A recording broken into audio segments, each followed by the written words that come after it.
Hai, Assalamualaikum. Apa khabar semua peminat-peminat cerita kisah seram?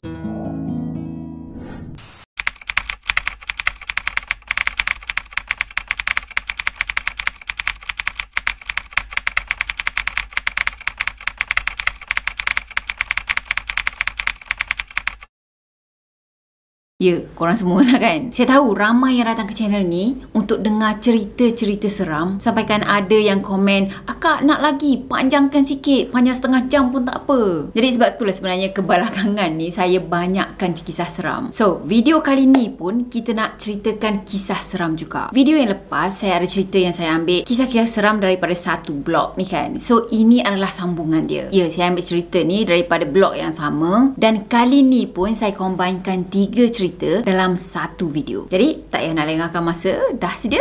Jom kita mula. Okey, cerita yang pertama ni dia bagi tajuk Misteri Sebuah Kedai di Dusun Getah di Melaka. Jadi kisah ni berlaku pada tahun 2006 di Melaka. Adalah seorang hamba Allah ni, dia suka sangat berniaga. Katanya daripada zaman sekolah lagi dia dah start niaga dah. Masa tu dia pergi jual kad nama, lepas tu dia buka kedai dekat pasar malam macam tu kan. Sampailah sekarang ni dia dah berjaya untuk buka sebuah kedai. Jadi masa dia buka kedai tu sebenarnya banyak jugalah habis. Yelah, dia sendiri pun buat pinjaman sebanyak 20,000. So sebab pengalaman berniaga dia pun dah banyak, jadi dia tahu macam mana nak handle, macam mana nak susun pembelian-pembelian apa yang perlu, apa yang tak perlu kan. Jadi nama hamba Allah ni adalah Zam. Dia bagi nama pendeknya lah. Dan dia tak sekolah tinggi mana pun. Cuma katanya dia suka sangat join kursus memasak. Dan masa tu hampir setiap 3 bulan sekali dia akan ambil kursus memasak tau. Jadi dekat kursus memasak tu lah dia belajar buat kuih, dia belajar buat lauk-lauk. Nasi tak payah cerita lah, dia dah pandai dah. Sampailah dia boleh buka kedai tadi kan. So kedai tu sebenarnya adalah sebuah warung. Dan kebetulan pula warung dia pada masa tu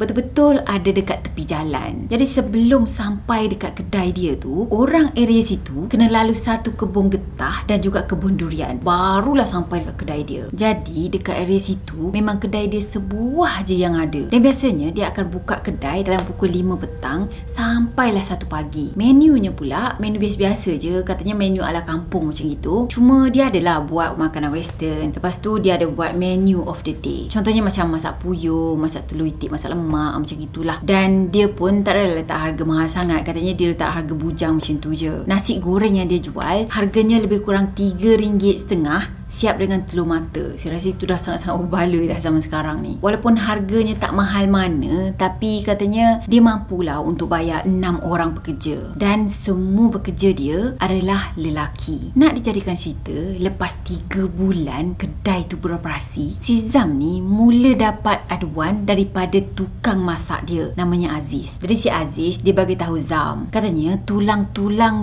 untuk dibuat sup selalu je hilang. Jadi si Zam ni pun macam pelik lah kan. Dah kenapa boleh hilang pula? Tulang-tulang tu elok je ada dalam freezer ni ha. So Zam ni pun macam bela-bela kan. Jadi si Aziz dia tengok muka Zam ni macam bela-bela. So dia pun bisikkan dekat telinga Zam. Dia cakap macam ni, "Bang, kalau pukul 11 lebih je, tulang yang saya letak dekat dalam tapis yang saya dah basuh dekat luar tu, yang itulah yang hilang. Dan peliknya, tulang tu selalu saya jumpa dekat tempat abang gali lubang untuk buang sampah tu. Monyet tak makan tulang bang malam-malam ni." Macam gitulah dia bisikkan. Lepas tu dah bagi hint dah, nak kata yang ambil benda tu bukanlah haiwan ataupun manusia. Tapi si Zam cepat-cepat disangkalkan apa yang Aziz cakap. Yelah, dia pun tak nak kan nanti heboh kata kedai dia tu berpenunggu ke ataupun ada penghuni lain ke. Kan nanti takut pula semua orang dah datang makan kan. Okey, 2-3 hari lepas tu Zam ni demam. Jadi masa tu dia tak larat sangat nak pergi ke kedai. So dia minta tolong mak dengan adik dia untuk pergi kedai, handle kedai tu. Dalam masa yang sama, si Zam dia dapat mesej daripada tukang buat air namanya Aaron. Dia je A-R-O-N tau. Saya tak pasti sama ada bacanya ni Arun ataupun Aaron. Tapi ya, either one lah. Saya rasa saya akan baca Arun kot. Arun mungkin nama dia Harun ke, lepas tu panggil Arun kan. Mungkin. Jadi Arun ni pergi mesej si Zam, bang, kita kena buat something ni. Masa saya nak pergi ambil ais, saya ada dengar bunyi krup krap macam gitu. Dah tu saya suluh tengok apa benda yang bunyi krup krap ni kan. Sekali bang, saya nampak ada sesuatu tengah mencangkung dan tengah makan something. Lepas dah dengar rungutan daripada seorang lagi pekerja dia, si Zam ni cuma diamkan je. Dia pun macam malas nak layan kan. Dialah dengan keadaan dia yang tak berapa nak sihat. Cuma memang tong ais tu dia letakkan dekat luar kedai. Dan dekat area situ pun ada satu lampu je. So macam agak suram lah keadaan dekat situ. Jadi kes tulang hilang punya cerita ni sampaikan dia pergi beli karbide, dah tu tabur dekat sekeliling kedai. Kok lah ulas hawa yang masuk kan. Lepas tu mencuri dia orang punya tulang. Okey, masa cuti perayaan Tahun Baru Cina pada tahun yang sama, pada hari tu kedai dia orang tutup. Yelah, dia pun macam kesian jugalah dengan pekerja-pekerja dia kan. Hari-hari bekerja berhempas pulas. Dan sebenarnya dia orang pun macam dah jangkakan dah, hari tu, Hari Raya Cina tu mungkin tak ramai sangat orang yang nak datang. Tambah pula banyak sangat majlis yang dia orang sana anjurkan dekat Melaka, dekat Bandar Melaka sana. Jadi sebab kedai pun dah tutup, dia orang semua cuti. So dia pun plan lah dengan isteri dia nak keluar kan. Katanya nak berseronok, nak ambil angin. Yelah, dah lama dah tak berdating berdua. Dah puas round-round bandar, dah puas berjalan, dah berdating semua. So dalam jam 2 pagi macam tu, dia orang pun balik ke rumah kan. Nak balik ke rumah tu, dia orang kena lalu depan kedai dia. Dan masa dia orang lalu dekat depan kedai tu, isteri dia rasa macam nak pandang ke arah kedai. So dia pun pandang ke arah kedai dan tiba-tiba dia beristighfar, astagfirullahalazim. Tapi suaranya tu seolah-olah macam menjerit, macam terkejut macam tu. Si Zam yang tengah mandu kereta masa tu pun, dia pun terkejut tau dengan isteri dia yang kat sebelah ni terkejut. Dah tu dia terus tanya, awak kenapa? Dah tu isteri dia pun cakap, abang, ada benda tadi dekat kedai. Dah tu si Zam tadi dengan perasaan ingin tahunya dia terus pandang ke arah kedai tau. Pada masa tu keadaan kedai tu gelap, tapi katanya diorang boleh nampak banyak sangat benda-benda yang berwarna putih yang ada dekat kedai tu. Ada yang seolah-olah macam ada dekat area kedai, ada yang kat dalam kedai, dan ada juga yang tengah panjat pokok, seolah-olah macam pontianak remaja. Masa tu dia memang kecut perut, dia terkejut sangat dan dia mulalah terfikir balik aduan-aduan yang dia terima daripada pekerja-pekerja dia sebelum ni kan. Jadi sejak daripada saat tu, dia sendiri pun dah tak berani dah. Kalau nak pergi buang sampah dekat belakang kedai dia pun, dia akan minta Kamal, waiter dekat kedai tu, untuk tolong temankan dia. Jadi ada satu hari tu dia nak pergi buang sampah dekat belakang lah kan. Dan dia pun ajaklah Kamal ni, temankan dia kejap macam tu kan, ke belakang untuk buang sampah. Masa dia dah buang sampah tu, tiba-tiba je dia terdengar macam ada bunyi kain yang kena kibas macam tu tau. Macam gitu kan. Seolah-olah macam ada benda yang tengah terbang. Dah dengar macam gitu tu, diorang semua pun dah sedia maklum dah keadaan kedai diorang tu macam mana kan. Tak adanya diorang nak intai atas ke apa yang terbang macam gitu, tak ada. Terus diorang berlari meluru ke arah kedai, lepas tu masuk ke dalam kedai tu. Sejak daripada tu, sebenarnya sebelum diorang tutup je kedai, Aziz, tukang masak ni tadi kan, dia selalu pasang CD Al-Quran. Jadi ada satu hari, diorang bertujuh yang kerja dekat kedai tu, si Zam tadi, Kamal, Arun, Aziz, Din, Jaafar, Ali. Jadi diorang bertujuh ni sibuk-sibuk lah mengemas kedai tu sebab dah nak tutup kedai kan. Masa tu lampu dekat kedai bahagian depan yang tempat pelanggan duduk semua tu kan, lampu dekat situ tu diorang dah tutup dah. Yelah, kalau terbuka lagi takutnya nanti ada lagi yang datang, lepas tu diorang fikir yang kedai ni masih buka macam tu kan. So diorang tutup. Jadi kalau ada yang lalu nak minum ke nak singgah ke apa, diorang dah tahulah kedai dah tutup dah. So masa tu diorang semua berkemas dekat area dapur. Dan area dapur dengan area ruang makan tadi hanya terpisah dengan dinding dan juga jaring besi. Jadi masa diorang ralit buat kerja masing-masing, kemas-kemas dapur tu semua kan, tiba-tiba je si Zam ni boleh terpandang dekat satu sosok yang ada dekat meja luar sana. Katanya jarak diorang dengan tempat benda tu duduk lebih kurang dalam 10 kaki macam tu. Ya, tak adalah macam jauh sangat kan, 10 kaki. Jadi apa yang dia nampak, sebenarnya dia nampak macam ada seseorang tengah duduk dekat sebuah kerusi yang ada dekat ruang makan tu kan. Dan makhluk yang dia nampak tu hanya ada badan je, tanpa kepala. Lepas dah tengok penampakan tadi, dia terus bagi tahu geng-geng dia yang lain, korang nampak tak apa yang aku nampak kat sana macam tu kan. Dan member dia yang lain, yang lagi 6 tu, terus palingkan muka ke arah tempat yang si Zam tu tunjuk. Dan ya, diorang semua pun nampak benda yang sama. Penampakan seseorang yang duduk atas kerusi tanpa kepala. Bila dah semua orang pandang tadi dan semua orang pun macam ketakutan, masa itulah dia dengar suara mengilai kuat sangat dan dengan serta-merta diorang dengar ada sesuatu yang jatuh ke degang. Seolah-olah macam ada batu yang dibaling dekat atas bumbung. Dalam masa yang sama, diorang semua nampak ada sesuatu yang terbang, dah tu hinggap dan terus mencangkung dekat atas meja, betul-betul dekat depan sosok yang tak ada kepala tu. Time tu diorang semua dah gelabah dah. Alamak, macam mana kita orang nak balik ni? Macam mana kita nak balik nanti ni? Nak balik, nak kena keluar dan nak kena hadap dulu benda-benda tu tau. Dah tu benda tu pula seolah-olah macam itu adalah rumah dia. Tak berganjak langsung, stay je dekat situ seolah-olah macam tunggu diorang ni untuk keluar dan menyapa diorang. Dah pada masa tu memang tak ada jalan lain, diorang putuskan untuk tidur je dekat kedai ni. Sebab masing-masing pun taklah berani sangat nak keluar, lepas tu nak sapa benda tu dulu sebelum balik kan. Katanya nasib baik jugalah surau dekat kedai diorang tu agak luas, jadi bolehlah diorang muat-muat lah untuk tidur bertujuh tu kan. Cuma yelah, malam masih panjang, gangguannya tu tak habis dekat situ je. Masa diorang nak tidur tu macam-macam bunyi yang diorang dengar. Bunyi mengilai, bunyi menjerit, menangis, suara budak. Dah tu bunyi macam benda-benda jatuh, suruh jatuh macam tu. Cuma alhamdulillah lah, diorang berjaya juga habiskan malam tu dan pagi tu barulah diorang belah daripada kedai tadi. Dah sebab tak tahan sangat dengan gangguan, so dia pun cuba untuk mempertahankan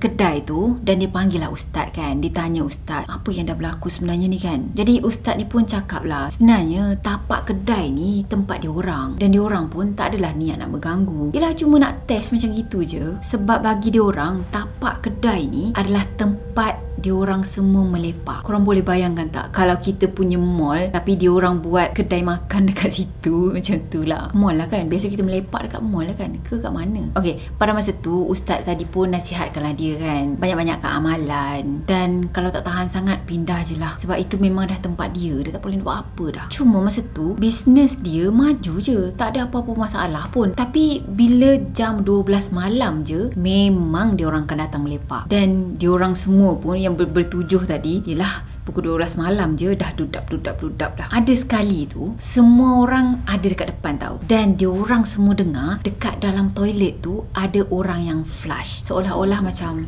yelah ada seseorang ataupun mungkin sesuatu yang baru je gunakan tandas tu. Dan ada juga hari yang lain, Ali sebagai tukang masak jugalah dekat kedai tu. Jadi masa tu dia tengah masak-masak. Dah masak-masak tadi, ralik masak kan, tiba-tiba je dia terpandang ada seseorang yang melintas dekat depan dia. Bukan melintas je tau, tapi orang tu ataupun makhluk tu senyum ke arah dia dan menunjukkan taring dia. Sekali fikir, mungkin sebab tu lah kot sepupu saya selalu cakap, kalau kau nak tunjukkan dekat aku, kau tunjuk yang elok-elok je, rupa yang elok, rupa yang buruk aku tak nak tengok, macam gitu tau. Jadi ada sekali tu Arun yang kena. Masa tu dia nak ke toilet dan dia dengar ada sesuatu yang cakar pintu toilet tu, dan kemuncaknya si Zam sendiri yang kena sorang-sorang. Masa tu dia nak pergi tutup lampu dapur dan nak balik macam tu lah kan. Dan tiba-tiba je dia nampak ada sesuatu yang tengah bertenggek dekat palang atas tu. Mungkin dekat palang bumbung ke apa macam tu lah. Katanya muka benda tu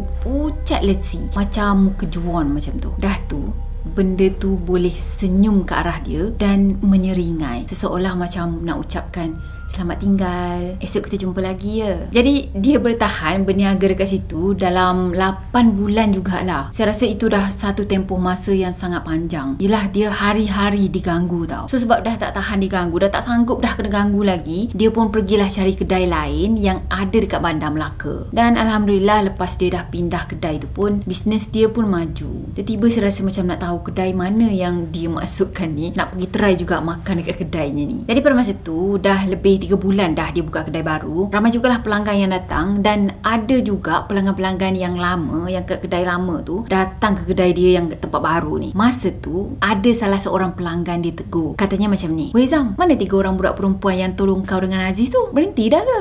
Comel gila dia weh. Baju kurung je hari-hari. Budak menimau ke? Zam ni pun macam pelik tau. Siapa pula 3 orang yang dimasukkan tu? Sebab dia orang bekerja dekat kedai tu bertujuh je. Dan ketujuh-tujuh mereka adalah lelaki. Jadi siapa budak perempuan tu? Cuma satu, dia fikir mungkin pelanggan dia ni saja je nak melawat lah ni. Dah datang pula pelanggan lain. Tanyakan 3 orang pekerja perempuan tu juga. Ada yang cakap selalu nampak kelibat 3 orang perempuan ni. Ada yang cakap dia ada jumpa perempuan ni ada dekat tandas, dekat tempat ambil ais tadi kan, dekat luar tu. Dan ada juga yang nampak budak perempuan ni perhatikan dia orang bertujuh sedang buat kerja, sedang masak ke, buat air ke, layan tamu ke. Macam tu lah. Jadi sampai sekarang pun diorang masih lagi tak tahu, masih lagi kekal misteri siapa 3 perempuan yang dimasukkan. Okey, cerita yang kedua adalah cerita tentang misteri Lubuk Tupah. Okey, ceritanya ni tentang kisah Sri Ayu. Sri Ayu pada masa tu berumur 7 tahun dan dia ni seorang yang pendiam, pemalu. Dia tak banyak bergaul ataupun tak banyak bercakap dengan orang. Jadi masa tu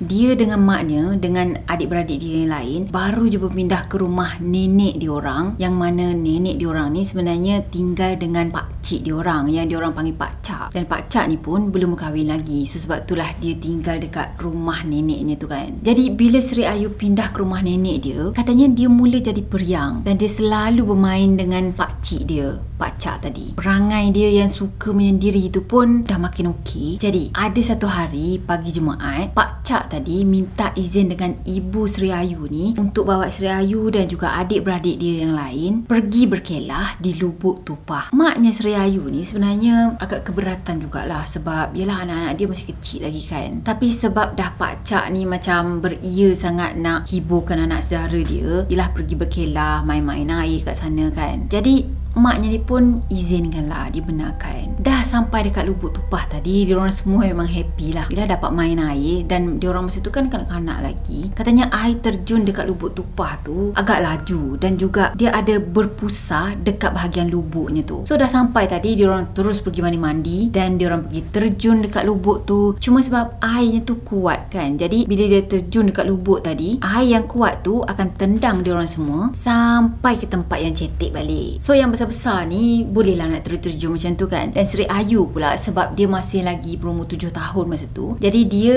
hanya main dekat tempat cetek ni je. Tapi dalam hati dia ni macam naklah juga rasa macam mana terjun ke dalam lubuk tu, lepas tu dibawa arus sampai ke tempat cetek ni kan. Cuma Pak Cak dia tak izinkan Ayu ni untuk pergi terjun dekat lubuk tu sebab yalah Ayu kan kecil lagi, bahaya. Tambah pula sebenarnya ibu Sri Ayu ni dah pesan awal-awal dah, dia tak izinkan Ayu untuk pergi mandi ataupun pergi berenang dekat tempat-tempat dalam. Cukup main air dekat tepi-tepi je. Sebab andaian orang tua-tua ni, kalau pusat bayi tu masa dia tertanggal dan terjatuh ke dalam air, maksudnya bayi tadi bila dia besar pun dia akan mati dalam air juga. Macam itulah orang tua-tua ni punya andaian kan. Jadi masa bayi sebenarnya pusat Sri Ayu ni tertanggal dan juga terjatuh ke dalam baldi air. Dalam pukul 12 tengah hari, diorang semua dah keletihan dah tu diorang semua pun naik dan juga bersidai dekat atas sebuah batu. Dan katanya batu tu macam agak panas jugalah, jadi best lah kan santai atas tu sambil-sambil diorang makan tengah hari. Dan masa tu tiba-tiba je diorang terdengar ceplup, ada sesuatu yang jatuh ke dalam air. Jadi Pak Cak tadi pun palingkan muka ke arah air kan. Dan masa tu dia nampak macam ada seseorang yang terkapai-kapai, seolah-olah macam ditarik ke lubuk sungai tu. Dan ya, orang yang dah terjatuh ke dalam lubuk tadi adalah Sri Ayu. Masa tu Pak Cak tadi terus tak fikir panjang, terjun ke dalam sungai dan cepat-cepat selamatkan Sri Ayu. Dah Pak Cak tadi bawa Sri Ayu keluar daripada lubuk tu, mulut dia ni terkumat kamit bacakan ayat suci Al-Quran dan terus dia bawa anak-anak saudara dia yang lain balik ke rumah. Bila dah sampai rumah, dia ceritakan semua yang jadi dekat mak dengan ayah dengan family Sri Ayu ni. Dan dalam masa yang sama, Sri Ayu ni cakap yang ada seorang nenek yang panggil-panggil dia. Jadi dia pergi ke arah nenek tu dan tragedi tu berlaku. Jadi dah sampai rumah Sri Ayu tadi, diorang bagi Sri Ayu ni minum air yasin sebab nak bagi pulih semangat dia balik. Dah tu dalam masa yang sama juga Pak Cak ni macam mengadu yang dia rasa macam sakit-sakit je belakang dia, macam pedih je belakang dia ni. So diorang pun cubalah check kan apa yang ada dekat belakang Pak Cak ni. Bila dah selak bajunya, tengok-tengok dekat belakang Pak Cak tu ada kesan kena cala yang cukup panjang dan juga agak dalam. Seolah-olah macam yang mencalanya tu pun dah ketip dah kukunya tu panjang-panjang macam tu kan. Buat jangan tirus tu, lepas tu baru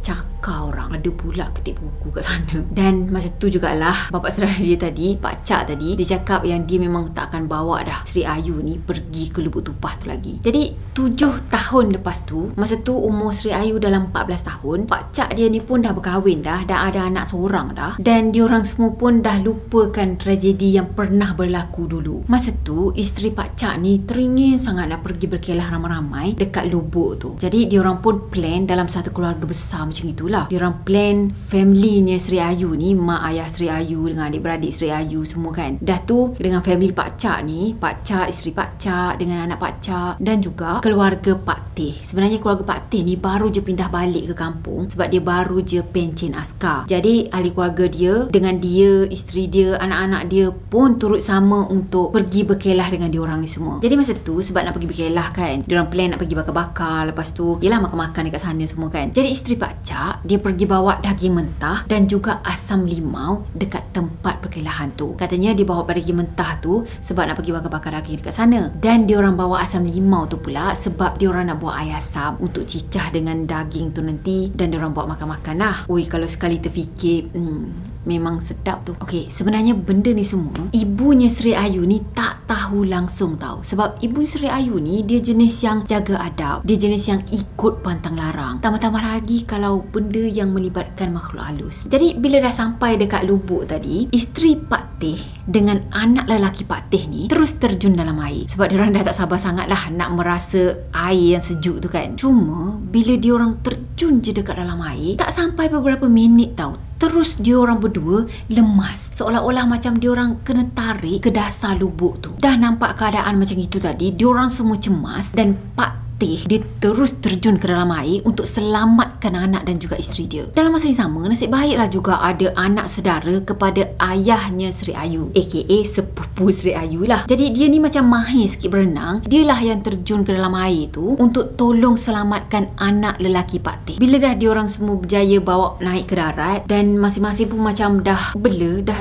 terkejut dah dengan apa yang dah berlaku. Seolah-olah macam kedatangan diorang ni disambut dengan tak baik. Cuma lama-kelamaan diorang cool down, diorang cuba tenangkan diri, dan diorang ambil keputusan untuk teruskan juga perkelahan tu. Dah tu diorang bentang tikar dan diorang ikat tali untuk ikat buai macam gitu, sebab katanya kakak kepada Sri Ayu ni ada anak kecil, ada baby lagi kan. So dia ikat buai tu, dia letak baby dalam tu dan biar je lah dia ada kat situ. So diorang ni boleh lah lepak-lepak, main-main air, makan-makan kan. Okay, bila dah settle semua, masing-masing kembali ceria. Yang anak-anak ni pergi masuk ke dalam air, main-main air kan. Dan yang peringkat-peringkat tua ni hanya duduk atas tikar yang dah dibentang tu. Diorang makan-makan sambil borak-borak. Dan tiba-tiba ibunya Sri Ayu ni terpandang ke arah air tau. Masa tu dia nampak salah seorang anak saudara dia yang perempuan berumur 14 tahun juga, sebaya dengan Ayu ni, ada dekat dalam air seolah-olah tengah lemas pada masa tu. Dan yang paling peliknya lagi, air tu tak sampai dekat betis pun tau, dan dia boleh menggelupur ke dalam air tu seolah-olah macam tengah lemas. Jadi masa itulah mak Sri Ayu ni terus terjun ke dalam air pergi selamatkan anak saudara dia. Dah tu anak saudara dia ni macam ketakutan, macam menangis-nangis macam tu, dan dia cakap yang ada seseorang yang dah tolak kepala dia masuk ke dalam air. Jadi masa tu dah kecoh, dah diorang terkejut dah dengan keadaan anak saudara diorang ni, dan tiba-tiba sekali lagi diorang dikejutkan dengan kehadiran seekor ular hitam legam dan besarnya tu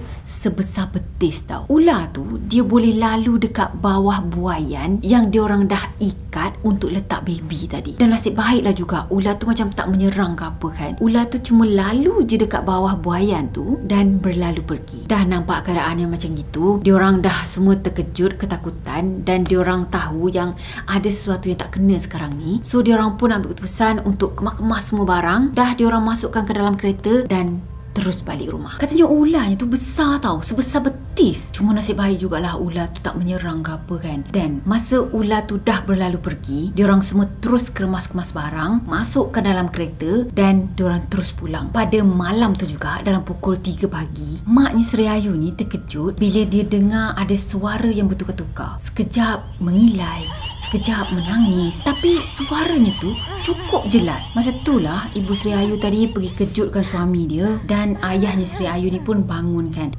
pergi buka lampu. Dan masa tu diorang memang terkejut sangat sebab suara yang diorang dengar sebelum ni yang bertukar-tukar tu datangnya daripada Sri Ayu. Ya, Sri Ayu pada masa ni matanya dah merah menyala dah, sambil-sambil tangannya ni tengah sarungkan stoking milik abang dia. Dan Sri Ayu masa tu dia tengah mengomel sesuatu tau. Dia cakap, aku sejuk, aku sejuk, aku sejuk. Suaranya pula makin lama makin garau, makin lama makin garau. Dah tu dengan tak semena-mena mak Sri Ayu ni terus menyirap. Dia cakap dengan nada yang marah. Dia cakap, engkau rupanya pergi balik, kalau tak aku paksa kau dengan cara yang kasar. Dah tu ayah Sri Ayu tadi pun pergi tarik anak dia Sri Ayu ni pergi berdiri dekat betul-betul depan pintu rumah dia orang. Masa tu lah mak Sri Ayu ni pergi ambil beras, kunyit dan juga lada hitam, dicampurkan semua. Dah tu dia pergi baling semua tu dekat tubuh Sri Ayu dan dia cakap, pergi kau daripada sini, balik ke tempat asal kau. Dan tak lama lepas tu Sri Ayu tadi pengsan, dia tak sedarkan diri. Dan beberapa minit je lepas tu Sri Ayu sedar. Masa dia sedar tu dia cakap badan dia rasa macam sakit-sakit, lengu-lengu, dan dia mengadulah dia rasa macam letih sangat, tak ada tenaga dah. Esoknya tu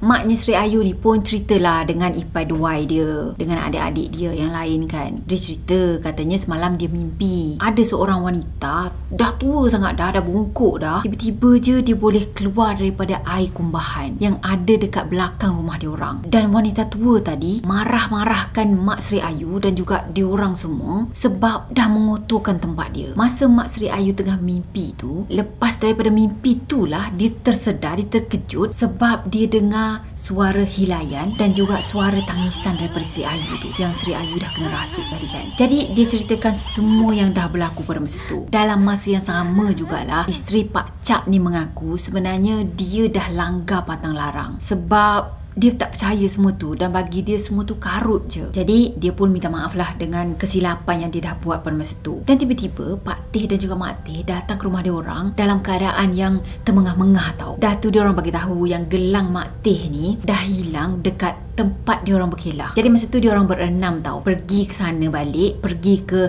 tapak perkelahan tu balik untuk pergi cari gelang emas tadi. Bila dah sampai sana, sebab masih lagi pagi masa tu, jadi tak ada orang sangat, so dia pun mulalah mencari-cari dekat sekitar area situ kan. Yang perempuan cari-cari dekat area semak dan yang lelaki pula pergi menyelam dekat dasar kolam dan cuba cari, kokoklah ada terjatuh dekat situ kan. Okey, masa Ibu Sri Ayu dengan yang lain tu tengah cari-cari dekat celah-celah batu, tiba-tiba je dia orang nampak macam ada kelibat seorang perempuan tua yang lalu dekat sebelah dia orang. Dah nampak kelibat tadi, dia orang palingkan muka tengok tapi tak ada apa-apa. Dan dalam masa yang sama juga, dia orang semua mendongak tengok dekat atas suatu pokok, dan dekat pokok tu ada seekor ular hitam legam yang tengah melilit dahan pokok. Bila dia orang tengok betul-betul, itu adalah ular hitam yang dia orang jumpa semalam. Dah tengok ular hitam tadi, Ibu Sri Ayu ni pun terus ajak yang lain, ajak adik-beradik dia yang lain kan, jomlah kita balik. Bila dah sampai rumah, barulah Ibu Sri Ayu ni cakap kalau ada barang kemas yang hilang dekat tempat-tempat perkelahan ataupun hutan macam gitu, dan masa kita tengah cari barang kemas, tiba-tiba je ada ular hitam yang datang, eloklah kalau kita batalkan je hasrat untuk cari barang kemas tu sebab barang tu memang dah tak ada dah. Katanya barang tu dah pun diambil dan juga disimpan oleh penunggu tempat tersebut. Jadi itulah kali terakhir Sri Ayu pergi ke Lubuk Tupah. Cuma tak lama lepas tu, datuknya Sri Ayu ni yang sebelah ibu dia, ayah kepada ibunya lah kan, dia meninggal dunia secara tiba-tiba tanpa sebab tau. Jadi tak tahulah sama ada kebetulan ataupun sebaliknya, wallahualam. Okey, kisah seram yang ketiga adalah kisah seram dirasuk makhluk halus semasa mendaki Gunung Stone. Jadi Gunung Stone ni ada dekat negeri Kelantan dan masa tu dia ikut ekspedisi rakan muda ke Gunung Stone. Jadi diorang berangkat daripada pagi lagi dan katanya diorang sampai dekat tapak perkhemahan Gunung Stone tu dalam pukul 8 malam. Dah sampai tadi diorang pun sibuk-sibukkan dirilah untuk pasang kemah, siap-siapkan apa yang patut kan. Dah settle semua, barulah diorang pergi mandi, pergi bersihkan diri. mandi. Katanya ada yang mandi dekat bilik air yang disediakan dan ada juga yang mandi dekat sungai yang berdekatan. Cuma masa tu dia dah rasa macam lain macam dah. Dia rasa seram sejuk je, rasa macam ada yang memerhatikan dia orang. Jadi dia memang tak berani langsung nak pergi ke arah sungai dan nak terjun ke dalam sungai mandi kat sana. Tambah pula dekat sungai tu memang gelap gelita. Dah lepas makan malam tadi, dia orang buat aktiviti bebas, buat hal masing-masing, dan dia masa tu ambil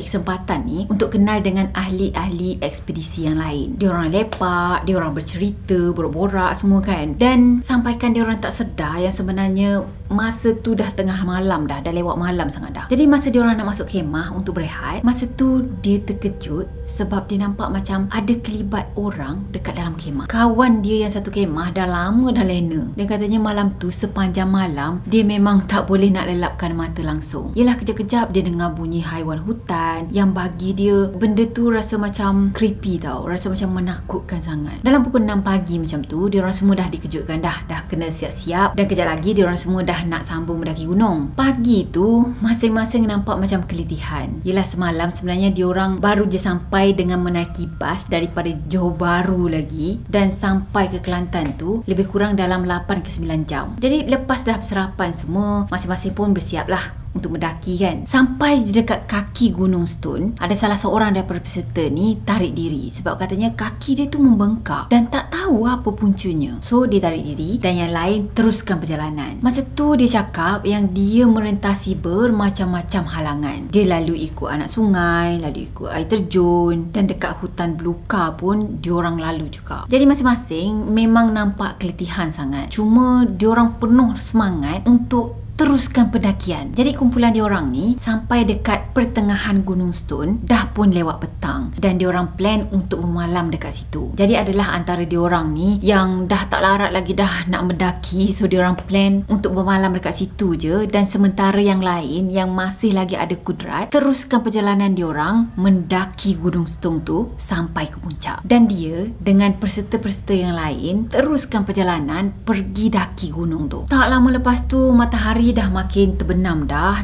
nak masuk ke maghrib, dan keadaannya pun, suhunya pun pada masa tu dah makin sejuk. So katanya dia sampai dekat puncak tu dah hampir waktu maghrib. So dah sampai dekat puncak tadi, diorang pun macam happy lah kan, berjaya juga, finally kita tawan Gunung Stone ni macam tu kan. Dan diorang pun bergambar dulu, dan masa tu dia rasa macam letih sangat, dah tu dia rasa lapar. Cuma nasib baiklah dia ada bawa sedikit bekalan masa tu. So diorang yang kenal ni pun pakat-pakat share je lah, makan je lah apa yang ada. Dah siap makan, dah siap bergambar tadi kan, dan diorang pun buat perjalanan untuk turun bukit. Ya, diorang turun pada malam tu juga. Masa tu hari dah makin gelap dah, dan bila dia sampai dekat satu kawasan, diorang terdengar suara siamang bersahut-sahutan, seolah-olah macam nak bagi tahu sesuatu tau. Adalah antara peserta wanita ni yang dah kecut perut gila sebab diorang betul-betul dengar suara tu betul-betul ada dekat atas kepala diorang. Jadi masa tu diorang hanya ada lampu suluh je, suluh-suluh jalan untuk turun daripada bukit. Jadi ada jugalah pendaki-pendaki yang dah pernah daki Gunung Stone yang sebelum-sebelum ni kan. So diorang macam berharap dengan peserta yang pernah mendaki ni dah ada pengalaman dah dengan seorang jurupandu diorang untuk bawa diorang semua ni turun dan pergi ke tempat perkemahan tu balik. Jadi masa tu diorang semua berpegangan tangan antara satu sama lain turun daripada bukit tu. Yelah sebab malam, takut juga kalau sesat ke apa kan. Cuma ada di antara diorang tu yang dah terlalu letih,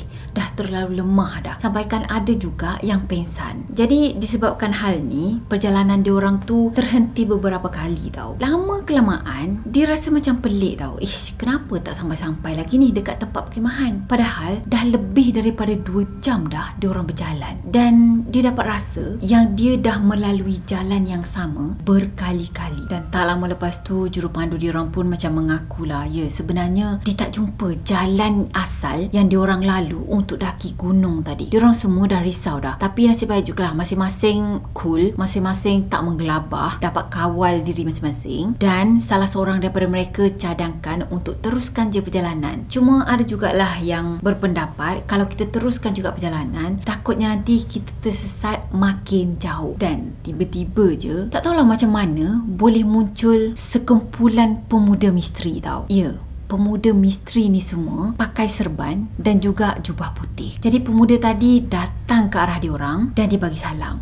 Assalamualaikum. So diorang pun jawab salam tu, Waalaikumsalam. Dan diorang pun ceritakanlah apa masalah diorang kan, dah tersesat, dah tak tahu nak pergi mana lagi ni. Dah tu pemuda-pemuda tadi cakap, kejadian macam gini selalu je berlaku. Dah tu pemuda-pemuda tadi dibagi nasihat. Katanya korang teruskan perjalanan turun daripada Gunung Stone ni dan ikut je arah ni, macam itulah. So masing-masing diorang yang ada dekat situ semuanya pandang ke arah tu tau. Dah tu diorang pun palingkan muka balik ke arah pemuda-pemuda tadi kan. Nak ucap terima kasih lah sebab dah tunjukkan arah untuk kita orang. Tapi bila diorang palingkan muka, semua pemuda-pemuda tu lenyap, lesap. Jadi diorang semua pun terdiam, bela, tak tahu nak cakap apa. Dan diorang ambil keputusan untuk dengar je nasihat daripada pemuda tadi. Diorang ikut arah yang pemuda tu tunjuk, teruskan berjalan, dan last kali diorang nampak ada sama-sama cahaya macam tu. Dan cahaya tu sebenarnya datang daripada tapak perkemahan diorang. Sampai je dekat kemah, macam-macam soalan yang orang-orang yang dah menunggu diorang ni tanya. Sebab katanya diorang dah hilang dalam 1 jam juga. Jadi diorang pun ceritakanlah apa yang dah berlaku kan. Katanya nasib baiklah juga ada pemuda-pemuda misteri tadi yang tolong diorang untuk turun daripada bukit. Sebenarnya dia ada terfikir juga tau. Pelik jugalah dengan pemuda-pemuda ni. Macam mana diorang boleh berjalan masa diorang berjumpa tu, pemuda-pemuda ni berjalan ke arah puncak bukit. Maksudnya bertentangan dengan diorang lah kan. Diorang nak turun, pemuda tadi berjalan puncak bukit. Sebab katanya dekat puncak bukit sana memang tak ada apa-apa pun. Tak ada pun kata perkampungan ke apa. Jadi malam tu sebenarnya dia letih sangat, tubuh dia letih, penat. Cuma dia susah sangat nak tidur. Tambah pula malam tu hujan tau, hujan lebat, dan diorang punya kemah yang diorang tidur pada masa tu, diorang dirikan dekat atas tanah yang tak berapa nak rata. So dia pun macam banyak fikir lah time tu. Dia fikir, alamak hujan ni, hujan lebat kan. Kalau dah tertidur nanti entah dibawa air ke, hanyut ke dekat sungai tu. Tak pun mungkin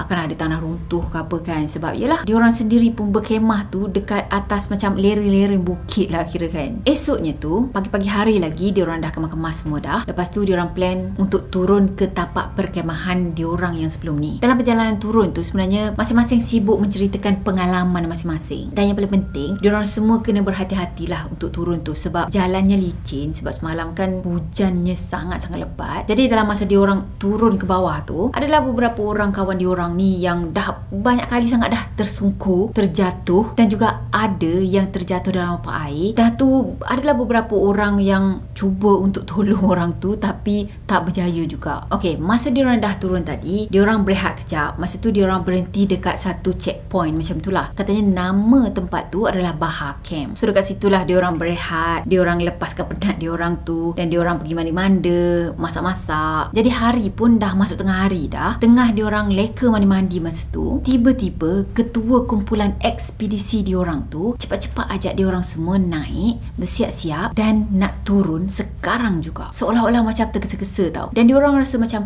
alah letih pun tak habis lagi, diorang nak rehat dulu kan. Masa tu dalam keadaan diorang yang macam terbingung-bingung, kenapa ni, apa dah jadi macam tu kan. Dan ketua ekspedisi tadi cakap ada sesuatu yang buruk yang dah berlaku. Cepat siap, jom kita turun sekarang. Dah tu diorang yang sedap-sedap mandi-mandi tadi, diorang cepat-cepat naik, kemas barang semua. Dan pada masa itulah diorang semua dapat tahu ada salah seorang peserta wanita ni dah pun dirasuk dengan makhluk halus. Katanya makhluk tu tak suka yang diorang ni ada dekat tempat dia, dan dia akan merasuk lebih ramai lagi orang kalau diorang tak belah daripada situ. Sebenarnya diorang semua macam takut tau. Cuma diorang dapat lagi kawal perasaan diorang. Dan masa tu diorang berkumpul, berjalan sama-sama untuk turun daripada Gunung Stone. Jadi semua ahli tadi turun daripada Gunung Stone, dan yang tinggal dekat Bahar Camp pada masa tu hanyalah ketua kumpulan, orang yang dirasuk, dan juga beberapa orang tracker yang memang stay dekat Bahar Camp tu. Jadi dalam perjalanan diorang turun ke bawah tadi, masing-masing macam tertanya-tanya lah apa yang dah berlaku kan. Cuma diorang ikut je arahan ketua untuk turun, dan katanya diorang sampai dekat kawasan perkemahan tu dah lewat petang dah. Okey, sampai dekat kawasan perkemahan tadi, diorang terus dirikan kemah dan mula pergi mandi, siap-siap, masak. Dah settle semua, masa itulah dia nampak peserta yang dirasuk tadi tengah berjalan turun daripada gunung dengan yang lain. Katanya masa tu budak perempuan tadi nampak macam normal je. Jadi sebelum peserta yang dirasuk tadi masuk ke dalam kemah dia, Abang Bahar, katanya ketua kepada Bahar Camp, dia baca-bacakan sesuatu, lepas tu dia hembuskan kepada peserta yang kena rasuk tadi, dan tiba-tiba je peserta tu jadi lemah, seolah-olah macam pingsan macam gitu. Nasib baiklah sempatlah disambut ataupun dipapah oleh seseorang. Dah tu dalam keadaan yang lemah, peserta tadi dibawa pergi baring dekat satu padang, dan dekat sanalah Abang Bahar ni cuba ubatkan peserta ni. Masa Abang Bahar tadi cuba ubatkan peserta yang kena rasuk, Abang Bahar tak benarkan siapa-siapa sekalipun datang dekat dengan dia, sebab katanya makhluk tu dan juga kawan-kawan dia masih lagi ada dekat sekitar ni. Lepas dah settle dah semua dan lepas makan malam, semua diorang ni berkerumun pergi ke Abang Bahar ni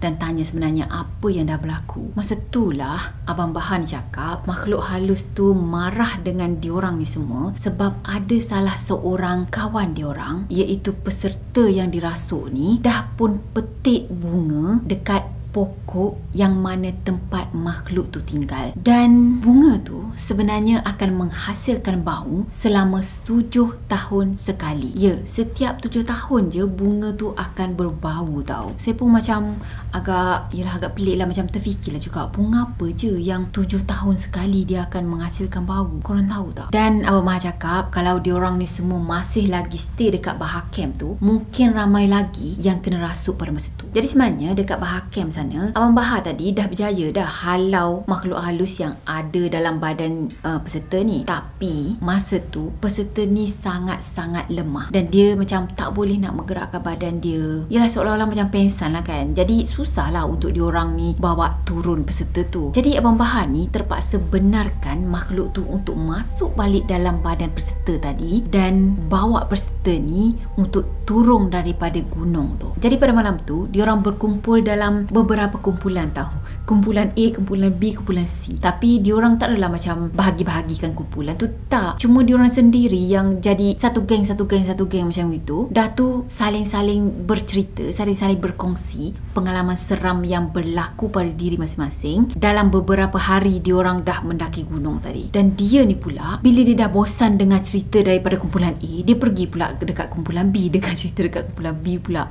Dan bila dia dah bosan dah dengar dekat kumpulan B tu, pergi pula dekat kumpulan C. Jadi macam malam tu dia boleh dengar macam-macam cerita. So esoknya tu diorang dah bersiap-siap untuk balik ke Johor Bahru. Dan dalam perjalanan balik tu sebenarnya ketua ekspedisi ni bagi peluang kepada semua orang untuk luahkan rasa hati diorang, untuk luahkan rasa tak puas hati ke apa kan. So salah seorang yang luahkan rasa tak puas hati tu adalah orang yang dirasuk. Ya, orang yang dirasuk tu bercerita katanya dia tak ingat pun apa yang dah berlaku. Cuma dalam masa perjalanan dia tu, dia ada ternampak beberapa orang yang bukan daripada peserta ekspedisi ni. Katanya beberapa kali jugalah dia terserempak tau. The end. Okay, saya harap cerita seram kali ni, tahap keseramannya tu sampailah dekat korang. So saya rasa sampai di sini dulu untuk video kali ni. Maaf kalau ada yang kurang daripada saya dan maaf juga kalau saya ada menyentuh sensitiviti setengah individu. Jadi macam biasa, kalau korang sukakan video ni, jangan lupa tekan tombol like, comment, share dan juga subscribe. Jumpa lagi di next video. Bye bye. Assalamualaikum warahmatullahi wabarakatuh. Bye bye.